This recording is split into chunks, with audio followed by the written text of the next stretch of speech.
você estava vivo entre os anos 90 e 2000, com certeza você se lembra dessa pedrada. Era o hino da Intel, a fabricante de chips mais dominante do mundo. Ou, pelo menos, era. Desde então, a Intel teve uma queda significativa. Na verdade, a empresa meio que permaneceu a mesma, enquanto todos ao redor avançavam. Hoje, a Intel mal está entre os 10 melhores fabricantes de chip do mundo. Está atrás da Nvidia, TSMC, Broadcom, Samsung, ASML, AMD, Qualcomm, Applied Materials e Texas Instruments. E quando comparado à performance da Nvidia, a situação da Intel parece ainda pior. Há pelo menos 5 anos a Nvidia valia metade do valor da Intel, cerca de 80 bilhões. Mas hoje, se você subtrair toda a avaliação da Intel da Nvidia, a Nvidia ainda valerá 2 trilhões. Além disso, a Intel não está tendo desempenho ruim com o setor de chips, mas o mercado como um todo também. A Intel é literalmente a pior ação no desempenho S&P 500 atualmente. Quando analisamos o desempenho das ações da Intel nos últimos 25 anos, não é surpreendente. Em 2024, a Intel não ultrapassou sua máxima histórica nos anos 2000. Durante a bolha da internet, na verdade, as ações estão 57% abaixo desde então. Isso não leva em conta a inflação. $1 em 2000 equivale a 1,81 dólares hoje, o que significa que o dólar perdeu 45% do seu valor. Assim, as ações da Intel hoje estão a 31 dólares e na verdade estariam a 17,32 com o contexto do pico da bolha da internet. Em outras palavras, a Intel realmente caiu 77% do seu valor real nos últimos 24 anos. Por muito, não era só o desempenho das ações da Intel que estavam ruim. Em termos fundamentais, a receita e o lucro da empresa eram bastante estáveis, mas isso mudou recentemente. Nos últimos 2 anos, a receita da Intel caiu de quase 80 bilhões para 53 milhões. Enquanto o lucro líquido, está ainda pior. O lucro líquido da Intel esse ano foi de 24 bilhões. A queima de bilhões no moderno mundo dos computadores IA. Mas o que aconteceu? Bom, a Intel passou de ser a rainha dos chips de computador para hoje lutar pela relevância? Bem, vamos descobrir.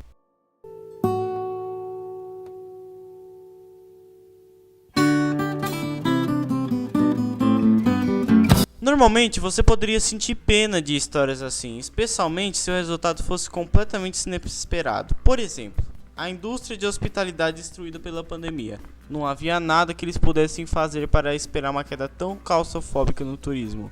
Então, é difícil sentir empatia. Mas, quando se trata da Intel, não houve nenhum evento catastrófico ou ponto de virada.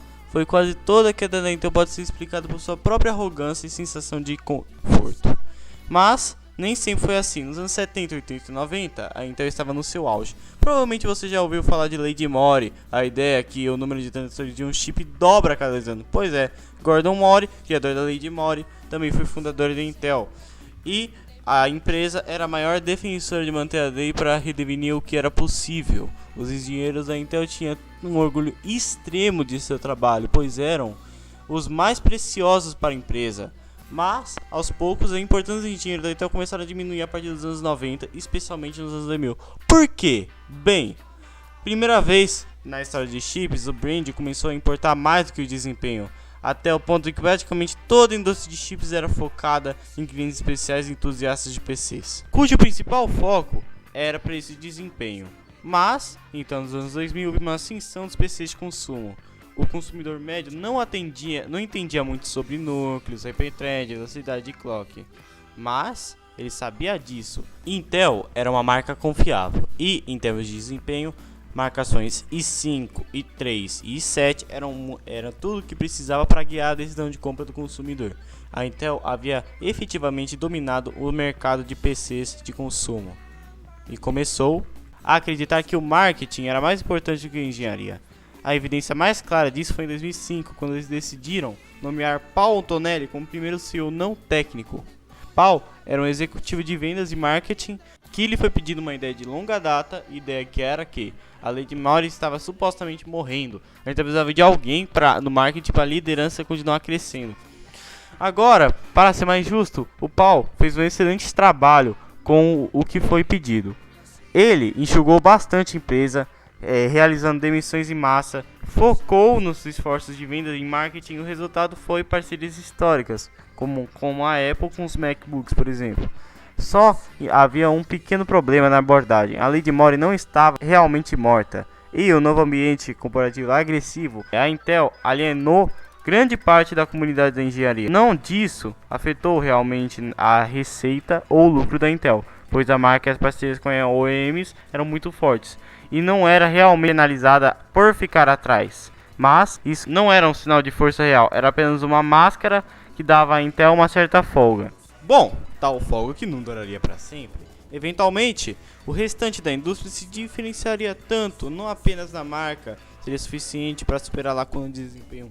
O grande primeiro golpe da Intel foi o lançamento do AMD Ryzen. Obviamente, os chips do Ryzen não eram o topo, os melhores que os da Intel, mas, no caso, os custo-benefício da AMD, que estavam muito fortes. O segundo grande golpe veio em 2020, quando a Apple resolveu criar seus próprios chips.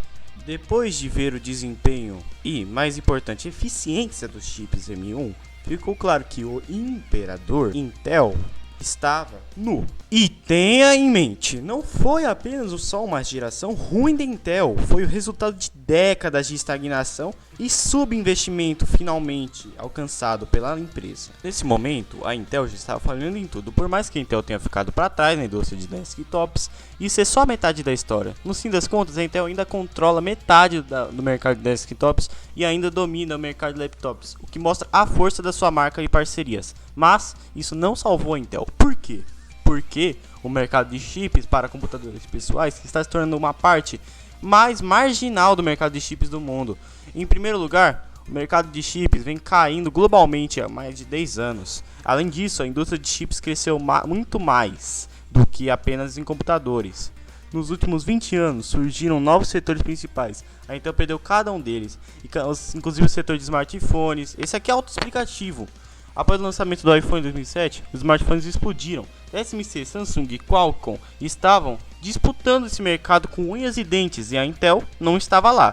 Em seguida, a indústria de jogos, ironicamente, o setor que a Intel mais controlava em termos de CPUs, mas, por algum motivo, a Intel nunca levou os GPUs tão a sério, sabendo que GPUs era o principal hardware que os gamers gastavam dinheiro.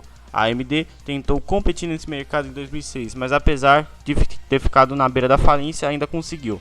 A Intel só lançou a primeira GPU discreta em 2021, mesmo assim foi apenas para OEMs.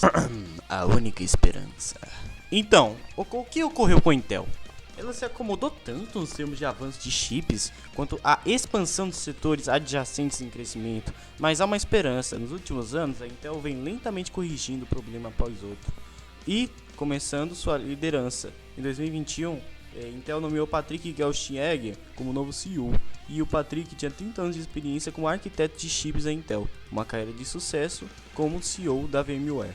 Patrick era, assim, a combinação perfeita de liderança e engenharia de negócios. No entanto, embora Patrick fosse sem dúvida o homem certo por cargo, a reputação não tinha sido nada fácil. A primeira coisa que ele trabalhou foi reestruturar a moral das raízes de engenharia da empresa. Há 20 anos, a Intel trouxe Paul Montegeleg porque acham que a lei de Moore estava morrendo. Mas, hoje, o lema de Patrick é: a lei de Moore não está morta enquanto a tabela periódica não for esgotada. Essa é a mentalidade de visão naturalmente que espalharam pela empresa. Patrick também embarcou em objetivos P&D, investimento de 33 bilhões no UE e outros 100 milhões nos Estados Unidos. E essa é uma das principais razões das finanças da Intel serem debilitadas. Então, estão assumindo enormes perdas. Para tentar recuperar o tempo perdido, ainda há muita dor pela frente. A última conferência trimestral, Patrick disse aos investidores que eles estão a caminho certo de alcançar os objetivos em 2026. Por um lado, é bom ouvir isso, mas por outro também significa que a Intel tem pelo menos 7 semestres de dificuldade apenas para se recuperar. Depois disso, eles tentam convencer o mercado e dar-lhes uma nova chance, o que é mais fácil falar do que fazer. Como o Warren Buffett disse famosamente, podemos perder dinheiro, até muito dinheiro, mas não podemos perder a nossa reputação, nem mesmo o fragmento dela. E, no caso da Intel, é isso. que eles têm perdido nos últimos 25 anos, do ponto de vista de engenharia, dos investidores e dos consumidores. A última coisa certa, não havia como a Intel dar um salto para competir com as empresas da Nvidia e nem passar o período de reformulação. Portanto, parabéns da Intel. É bom que estejam passando por isso agora e não seja tarde demais. Mas essa aposta gigantesca, será que ela realmente vai valer a pena? Só o tempo dirá.